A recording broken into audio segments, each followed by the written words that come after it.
करके वापस नहीं जाना चाहता था, तो वो माइन में नीचे उतरने लगता है, जिसके पीछे नीना और केटी भी जाते हैं।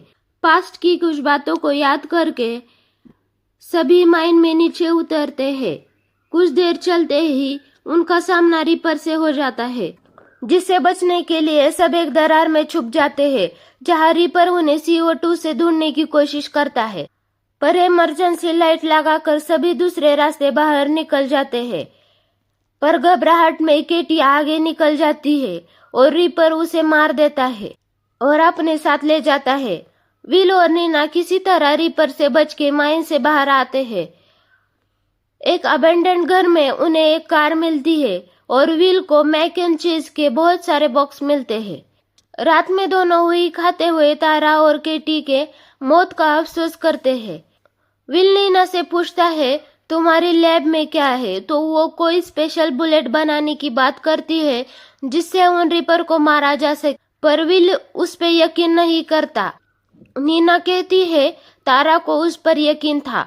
अगले दिन वो कार लेकर बोल्डर की तरफ निकल जाते हैं और बोल्डर हॉस्पिटल में ऑक्सीजन फिल्टर ढूंढने लगते हैं, पर सप्लाई रूम में विल को ऑक्सीजन फिल्टर नहीं मिलता। तभी रिपर की आहट होती है। तभी दूसरे सप्लाई रूम में विल को ऑक्सीजन फिल्टर मिल जाता है। विल जल्दी से सब बैग में भर लेता है और दोनों भागने लगते हैं, पर रिपर उन पे हमला कर देता है। उससे बचते हुए दोनों 6th फ्लोर तक जा पहुंचते हैं, जहां रिपर अपने टेंटिकल में विल को पकड़ लेता है और नीना उसको बचाती है। भागते हुए दोनों CO2 वाले रूम में पहुंचते हैं, जहां नीना CO2 रिलीज कर देती है और दोनों वहां से आगे बढ़ते हैं।